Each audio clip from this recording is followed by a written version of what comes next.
I worked out, and the Catch and Lift Foundation really helped us all. Everyone that was in my group had made great strides from it. I feel good. And like Cal's program is a big part of that, and all that different stuff with the Coach's Corner and having coaches or having different things. Use all of it. Whatever you need, use it to get you to where you need to be. Thank you for tuning in to the Catch a Lift Fund's Coach's Corner podcast. We hope you enjoy today's episode and will consider supporting the Catch a Lift Fund and the veterans we serve. Visit our website for more information about our programs at catchaliftfund.org. If you are experiencing a mental health crisis or suicidal thoughts, please call 988 or the Veterans Crisis Line 988, followed immediately by the number 1. The views and opinions expressed during the Coach's Corner podcast are solely those of the individuals involved and do not necessarily represent those of the Catch a Lift Fund. The Catch a Lift Fund does not verify or warrant the truth or accuracy of statements made during the podcast, and statements therein are not to be construed as an official policy or position of the Catch a Lift Fund. This podcast is provided for informational purposes only, and nothing herein should be construed as health, medical, or other professional advice. The Coach's Corner is a place for veterans to connect, heal, and share their stories. I'm Melissa Luke, the host of the Coach's Corner podcast. I am a U.S. Army Iraq War veteran, coach, and program director for the Catch a Lift Fund. The Coach's Corner is sponsored by ID Technologies. Welcome to this week's episode of the Coach's Corner. Thanks for joining us this week on the Coach's Corner. I'm excited to introduce today's guest, Christopher Wai. Christopher is a veteran of the Singapore Army and continues to serve in a reserve status. He is an economics and political science student at Brown and a rugby team member at Brown. Welcome to this week's episode of the Coach's Corner. Christopher, welcome. Thanks for joining us. Thank you so much for having me. Yeah. Oh, I'm so excited to talk to you. Let's get right into it, Christopher. Christopher, if you don't mind, would you talk to us a little bit about your life growing up and what would ultimately lead you into the Singapore military? Definitely. So I actually grew up in Hong Kong, which is quite far away from Singapore. I needed to serve in the Singapore Armed Forces because my mother registered me for Singaporean citizenship. My father at the time, he strongly believed in the lessons that I'd be able to learn through service, and he was a very, very strong supporter of me going into service. And as such, when I turned 18, I flew away from Hong Kong, left my family, enlisted in the Singapore Army, did 5 months of basic training. Then I subsequently got sent to command school to become a sergeant, and I was streamed into a military police unit, then later on transitioned to the infantry. Looking back, it was probably one of the best 2 years of my life. I learned so many lessons, met so many people, and I'm really grateful that my parents thought that service would be a good idea for me. Wow, that's absolutely incredible. Absolutely incredible. And it's so interesting too, right? Singapore wasn't the place of your birth, so, with that dual citizenship and going over there and serving. So you had a little bit other than, right, like you said, like you literally flew out of your home country at 18, to go join the military in this other country. But you also had a bit of a unique journey when you got there with, weight to lose and everything. Would you talk to us a little bit about that journey and what that was like for you at such a young age, especially, away from home? Definitely. So the funny thing is when I was enlisting, I was about 300 pounds. I was extremely overweight. I'm about 5'8", so 300 pounds it's not a pretty sight. It's not a pretty sight. And I got sent to basic training, and my basic training was actually longer than most other Singaporeans because people who are overweight need to do an extra 3 months of just PT, just sort of quote unquote fat camp, for lack of a better term. Right. And I got there. I thought to myself, look, I've got the next 2 years. I'm going to be in the Army.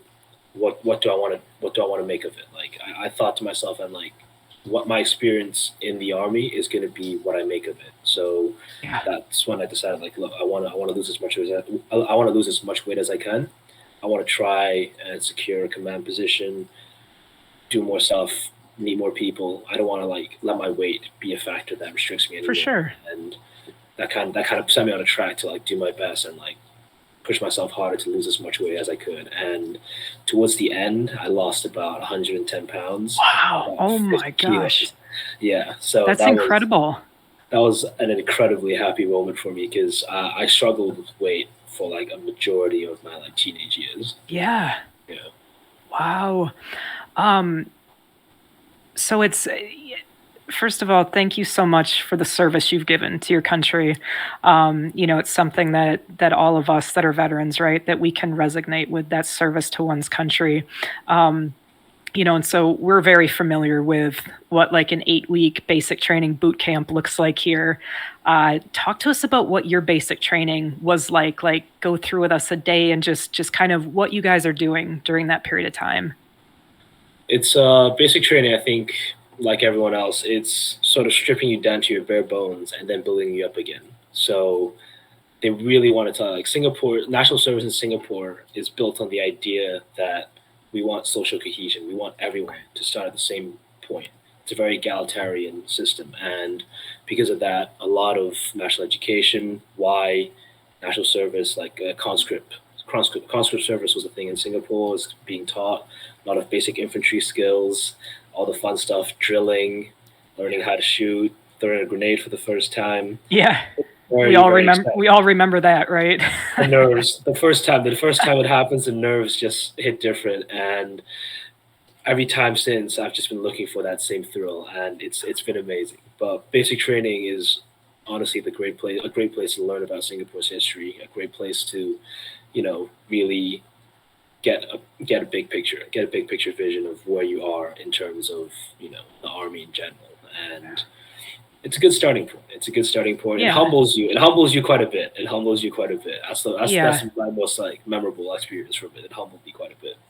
So what's interesting to me, Christopher, right, is that in Singapore, right, it is a mandatory service for all males, correct? Yes, that is correct. So what's kind of like the mentality like with the other soldiers that you serve with, like with that mandatory requirement? Like, is it just kind of almost like ingrained in the culture and everyone's like, this is what we do? Or is there resistance there from some people? Or what does that kind of look like? I find that unfortunately, as many teenagers are, people are very reluctant to accept authority. And Yeah. the general sentiment that I've seen in my time in service is that a lot of people are opposed to it. People don't enjoy the fact that they are in service, but at the same time, I understand where they're coming from. They're leaving their families for the first time. They're being For subject sure. to stricter authority than they've ever seen in their whole lives. But at the same time, I really believe that the experience is what you make of it. And I've Yeah. met some people who embrace the idea of service, who look forward to it, and those are the people who I end up admiring the most. My buddy, when I was a cadet training to become a sergeant, he embraced the idea. He loved it. He'd push us to do extra PT. He pushed us to go further. And he's one of the most solid guys I know out there. And I loved him for that because he made the experience that much more better. That's incredible. That's incredible. Christopher, talk to us a little bit about what it was like to serve at such a young age for a country that you didn't grow up in. It was definitely daunting. It was definitely daunting because like you said, I never lived in Singapore. It's completely foreign concept to me. But I think at the same time, that's why I was motivated to serve because I'd enjoy the benefits of being a citizen since all my life. So the way I thought about it was kind of what better way to earn my citizenship into this country than by service to my country? I think there's no better way to do that. And that kind of became like a very, very cool motivator for me to do my best. And it turned out well, but it was definitely a learning curve. I'm sure. Our drill commands are not done in English. They're done in Malay. Like it's paying homage to the fact that we used to be part of the Malaysian Republic. Okay. So because of that, I had to learn drills in Malaysian, which was an extremely foreign concept to me. I didn't understand a lick of Malaysian before that, So and you had to, so you also had to learn a different language to even be able yeah, to do your drills and such. Wow. yes, that was tough. That was tough because Oh my gosh, I bet. I can't even imagine that. Yeah, so especially because drills are such a reinforced like element of basic training. That was definitely the hardest part for me, like Wow. in terms of basic training, because you just mess up so many times because they just sound the same. Like when you get tired. Yeah. Yeah, Oh yeah. my gosh. That's incredible. Where would your military journey take you, Christopher, after you got out of boot camp? So after I got out of boot camp, the top 30% of our basic training class got selected to go to specialist cadet school. So basically, we're trained as sergeants, and the top 10% get commissioned as officers. Okay. So to be trained as a sergeant, it takes about 5 to 6 months. Then during that time in training, you get trained in two parts. First part, you get trained to become a basic infantry specialist. Then you get streamlined into a specific. I think we say MOSs in the U.S. and in Singapore we call them vocations. You get Okay. streamlined into a specific vocation. Then I got streamlined into the military police. Then following that, I had another 3 months of training with the Military Police Training Institute. After that, I got sent to my individual units. So I was sent to work in military prison. So something like Fort Leavenworth here, if I'm not wrong, Really? the Yeah. brig. Yeah. So it's the brig. I got sent to work in the brig, and What was that like? it was interesting. You get to meet a lot of people. You get to Yeah. see the whole rehabilitation program. It's very very well done. The people there are strict but ultimately fair. So Okay. that's pretty much the peak of military discipline in my point of view.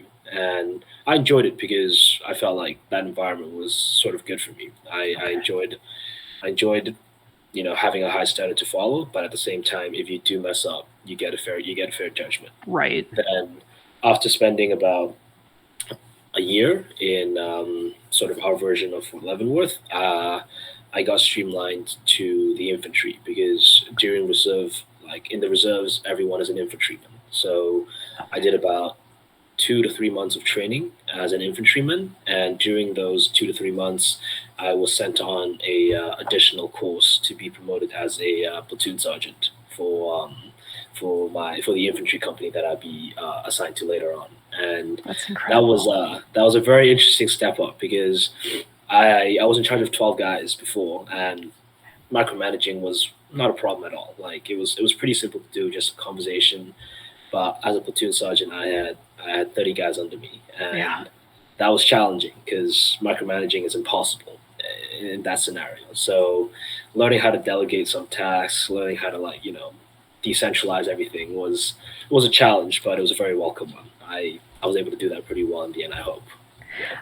How do you feel that you were able to kind of, I'm not sure what even the right word is, but mentally manage this, right? Because, being a platoon leader and just being in charge of that number of men at such a young age, like how did you kind of mentally cope with that, or what helped you, build confidence to be able to be in that position?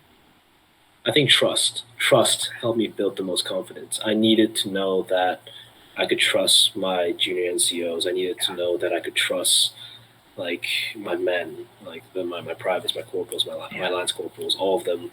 I needed to trust that they would understand why they were doing it because before every task, before every big task, every field exercise, I'd always tell them that like, look, we're not you're doing this with the guys next to you. Yeah. Like at the end of the day, we're a platoon. They're going to be counting on us. They're going to be looking at us as a whole. So like, pull your own weight, do it for the guy next to you, do it for your buddy, and I just need to trust in that they could handle the task, trust that my junior NCOs could manage their own sections, and learning that trust, I feel like is a lot easier said than done looking back now, Yeah. because yeah, it's sort of letting go. It's the form of letting go. You have to let go, and you have to like look. It's in their hands now. My job is to check up every now and then, Right. and trying to not micromanage because no one likes to be micromanaged. And learning Yeah. that trust was definitely hard. But once I sort of got the hang of it and I saw results being produced, I was very, very gratified to know that. And that definitely helped me with my journey the most. That's absolutely incredible. Thank you for sharing with us about that.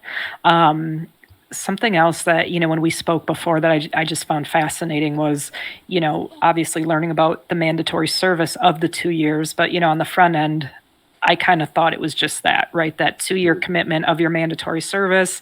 You put in this time, you put in this service for your country, and, you're good to go, right? If you don't reenlist. But that's not really the case. So, Christopher, talk to us about what happens after that 2 years. Definitely. So after those 2 years, all Singaporean men are under reservist obligation. So the country or the army can call you up 10 times until you turn 45 for NCOs and enlisted, and 50 for commissioned officers. So any time before that, they can call you up for 10 cycles. Okay. Typically, the way it works is we get called into a base, they give us a scenario, and we have to do a mission plan, do training, conduct that mission.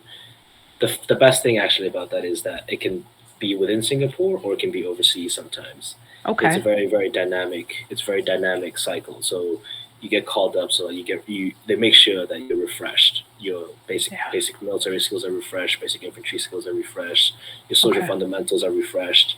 It's a lot of those fun keywords are being buzzed Yeah. around. A lot of the fun keywords and acronyms. Keywords, yeah. Yes, yeah. So it's a lot of refreshers, and that obligation is part of every Singaporean son's duty. Absolutely incredible. Do females serve at all in the Singapore military? They serve voluntarily. So Okay. if they go into service, they are going into service as a career. Okay. And there are definitely quite a few of them. When I was training as a cadet, I did see quite a few of them. And if I recall correctly, Brown actually has had a female naval officer that Really? graduated some time ago, but she was pretty Okay. famous because she was here on scholarship, and Yeah. it was a very nice story. Very cool. Very cool. Um, Christopher, looking back at your active time in the Singapore Army, what are you most proud of? Ooh, that's a good question. I think I'm the most proud of how far I've come because I knew that going in, I wasn't in a great place. I was in a great place mentally. I was definitely not in a good place physically. Yeah. And through my journey in the military, I learned a lot of lessons, a lot of sort of lofty keywords like leadership, integrity, teamwork, and discipline. A lot of those words, sort of float by me as a teenager, and I sort of like, yeah, I know what that means. Right. But Yeah. I feel that through service, I really understood what those words meant, and I really appreciated the value that these things can have on my personal life. And these are some of the things that, like, even after the military and college right now, that I still carry with me and I Yeah. still hold very, very dear. Absolutely. It's interesting once you've served, right? Because, and I think you put that a great way, right? Like as a teenager, someone might ask you, well, what does it mean to serve one's country or something like that, and like you can you can give a definition, right? You can give something and kind of these other buzzwords like you talk about, but until you actually experience that, right? Absolutely. It's a completely different thing, but then you carry that with you forward. And I think that's just one of the coolest parts about being a veteran is that, some people look at it, because I served, when I was 17, and so was serving at a very young age, at a young age too. But some folks look at it like you're behind, whether it's, you're in 2 years, 3 years, 5 years, and they get out and they're like, oh shoot, I'm behind the curve. I see my peers from high school, they're already, in college or graduated, but it's like in actuality, like you're ahead of them in so many ways, right? This life Definitely. experience, these ethos that you have lived, and we're able to take that and, move forward with our whole lives with it. And, the leadership that is built into us, right, from that Absolutely. service, it's absolutely incredible. And it certainly transcends, regardless of, your home country or wherever you serve. So that's just such a dang cool thing. Definitely. Thank you. Thank you so much for talking to us about your time in the Singapore Army. It's just absolutely incredible, Christopher. Thank you so much for having me too. Oh my gosh, of course. It's my honor to speak with you. So you're talking to us today from Brown University.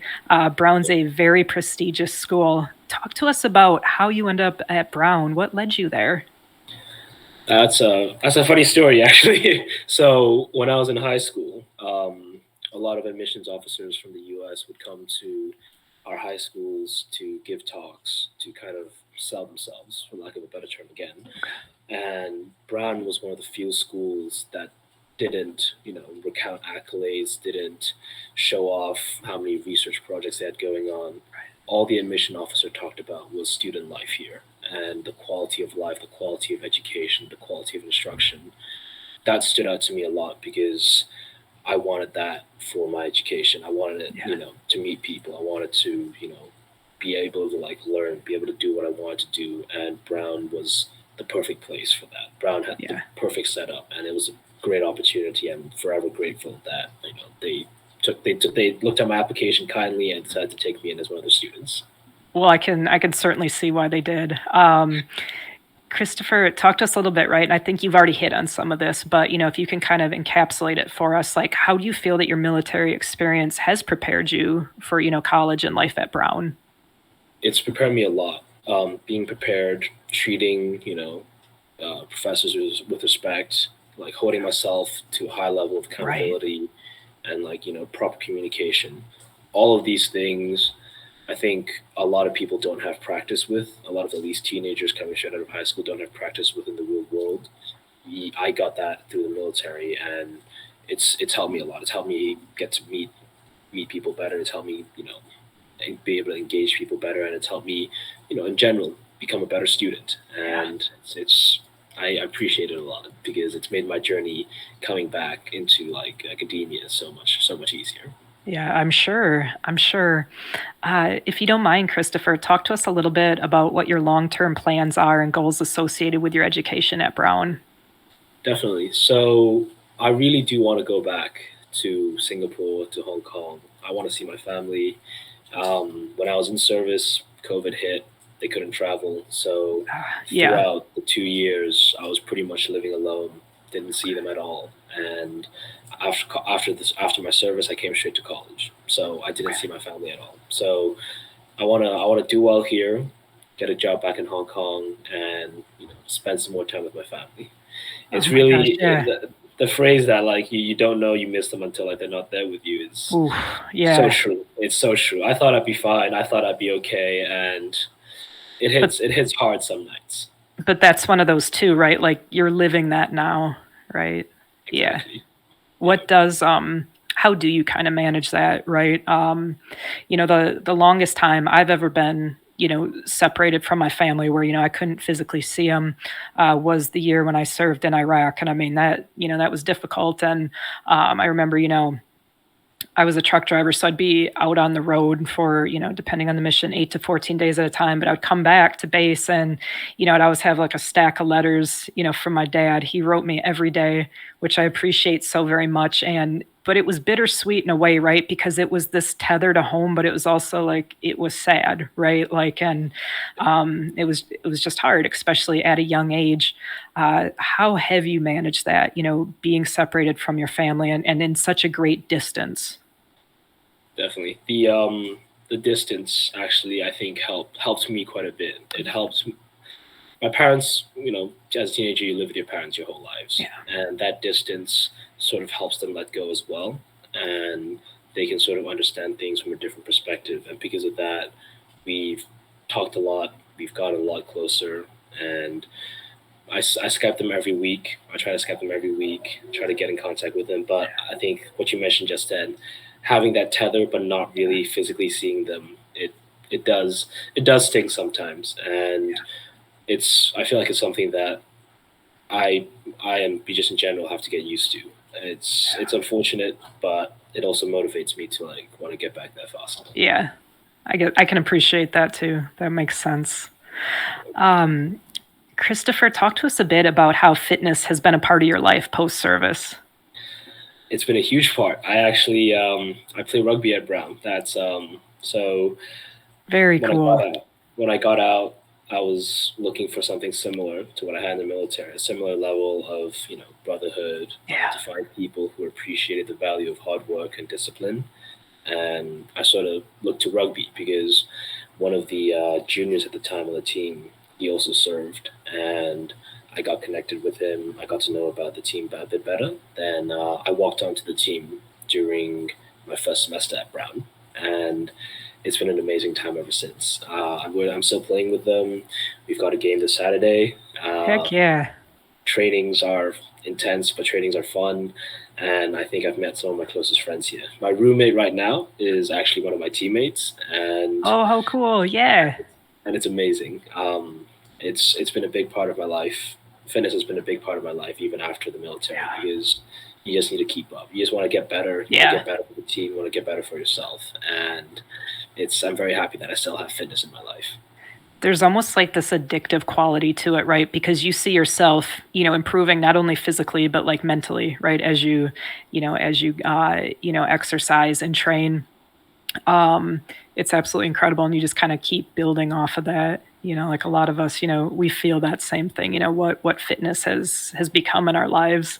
But I want to talk a little bit more about rugby specifically with you. What is it about rugby that drew you in? Why rugby, Christopher?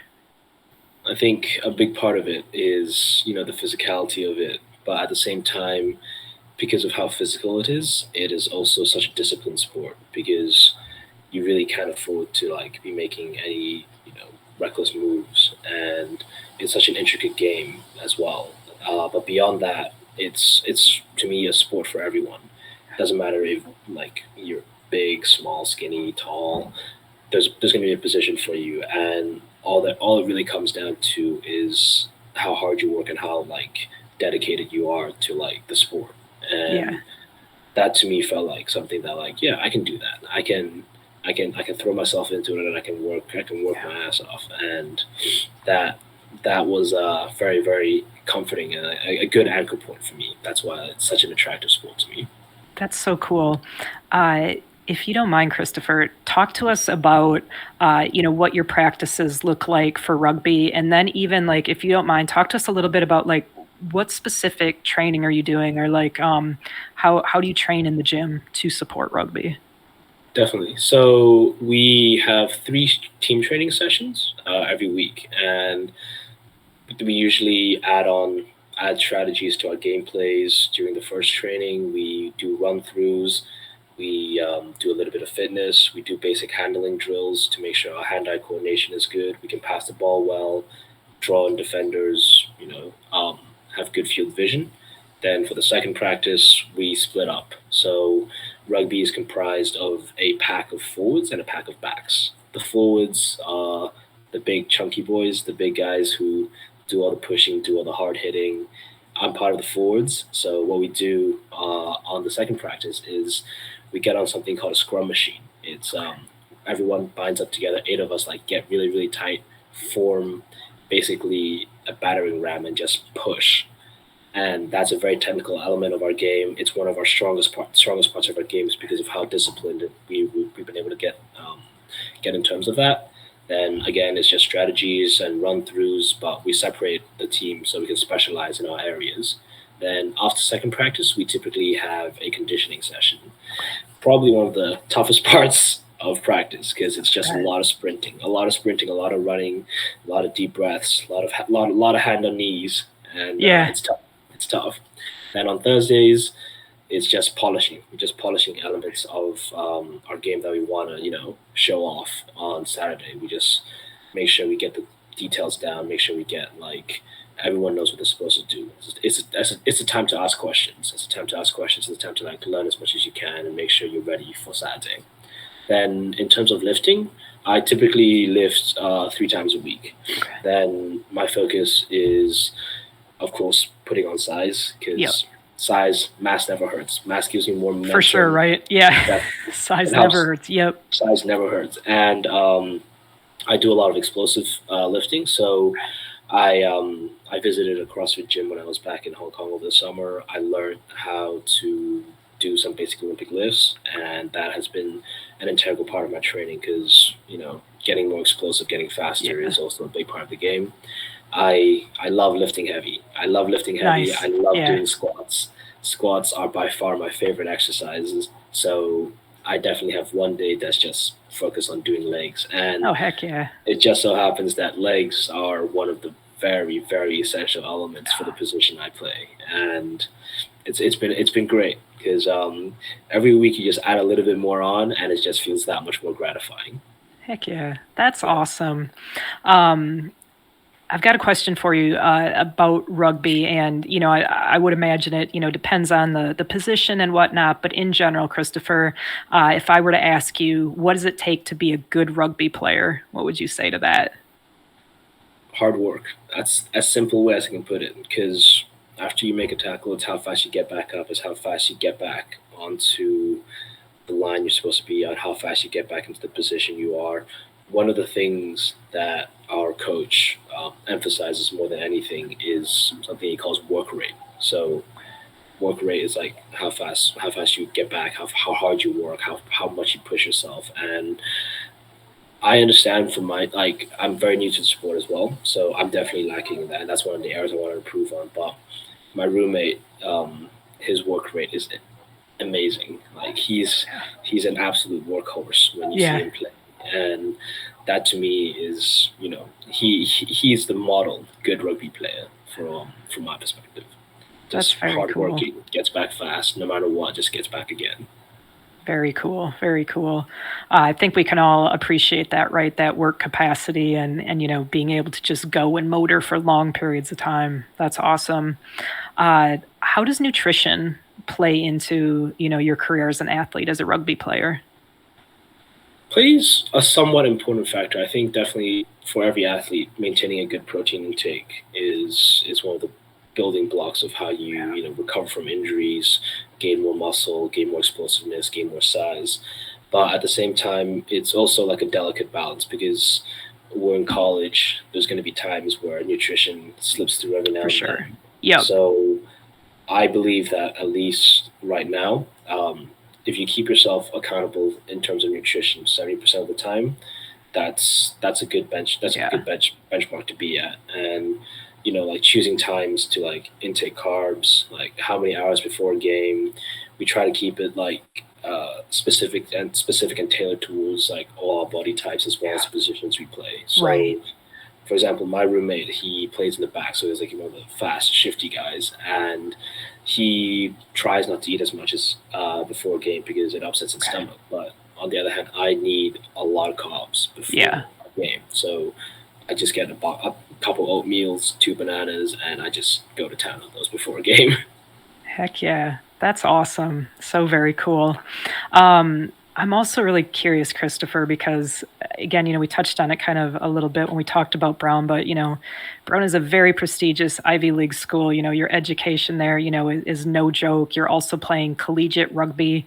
How do you manage the two of them? It's a delicate balance, and a lot of it comes down to how I use my free time because Yeah. there's going to be times where you have downtime, and there's going to be times where you want to use that downtime to do nothing. You want Yeah, to just for sure. kick your feet up, just relax. But it comes down to discipline, and you have to like know that look, I need to get this assignment done so I can go to this practice, and I need to study for this midterm way ahead of time because I've got practice the day before, or like I've got a game this weekend. That's my whole Saturday gone. It's an away game. We're gonna travel. We're gonna be back at 10 p.m. So I need to get my stuff done before that, or I need to plan out exactly when I'm gonna wake up the next day to get it done.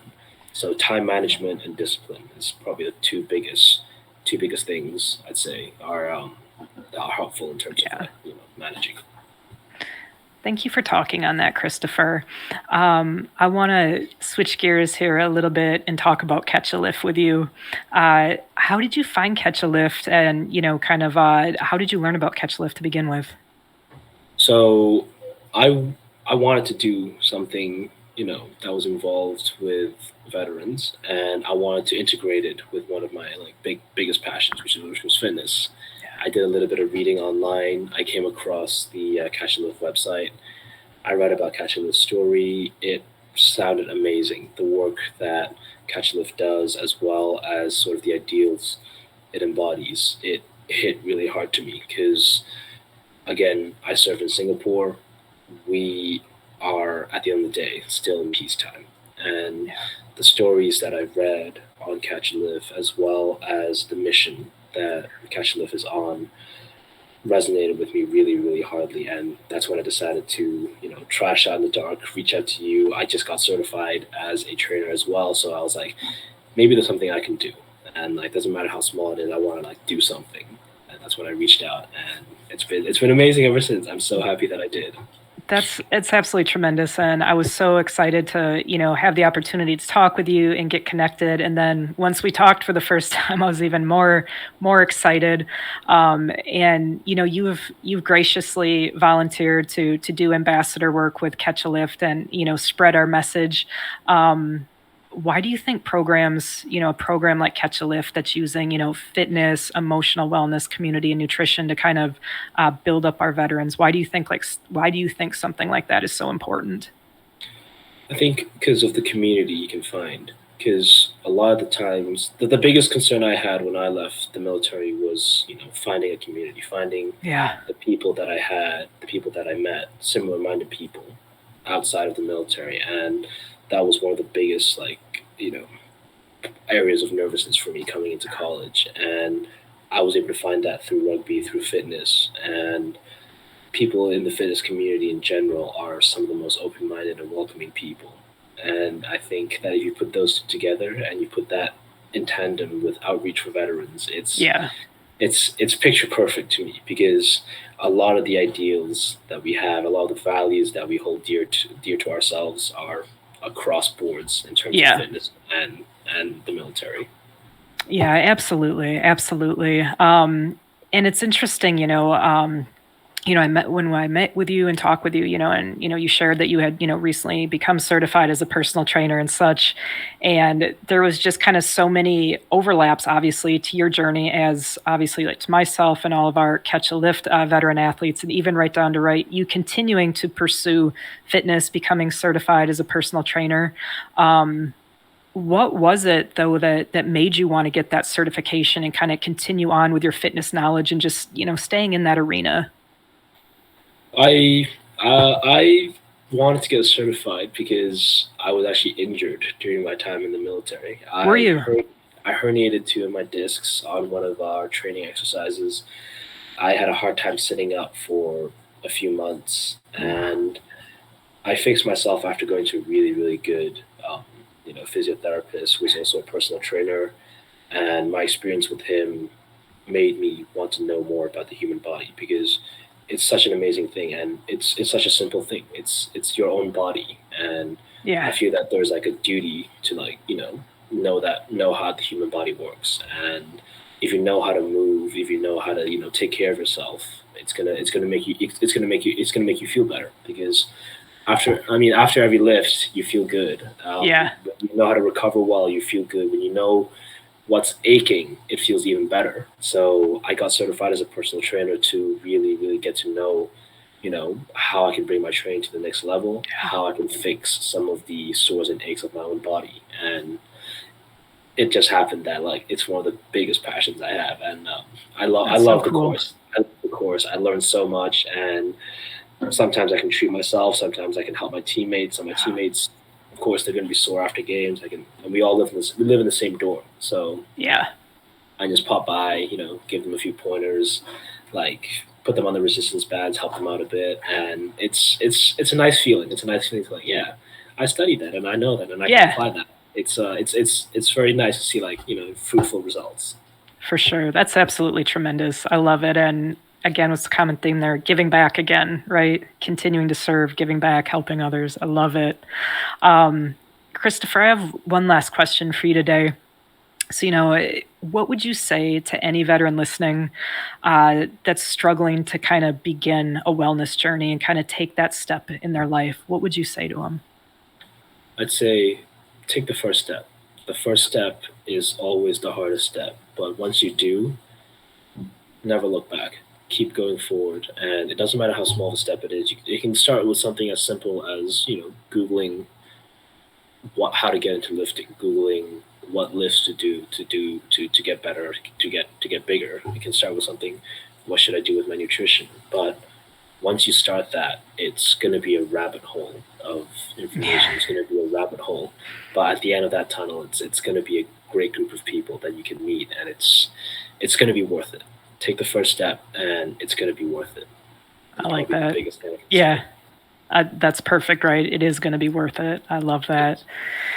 Christopher, thank you so very much for coming on today and talking with us. This has just been absolutely tremendous. And thank you for your volunteer time to Cal as an ambassador. We are so very appreciative of you. Thank you so much for having me. I really hope I can do my best for the organization as well. Oh my gosh, absolutely. Absolutely. Thank you, Christopher. That's it for this week's episode of Coach's Corner. We will return next Wednesday at 1 Eastern Time with another episode. Thank you again, Christopher, for sharing your story and your light with all of us today. It was absolutely outstanding. Thank you to Lynn Coughlin, Henry Pomper, and Kaylee Nasiri for all the work you do to make this podcast possible week after week. And we thank the entire Catch a Lift team. Don't forget to join us every Wednesday live at 1 p.m. Eastern on YouTube for a chance to win Cal swag and to chat with your brothers and sisters. Until next week, keep it real and stay Cal strong.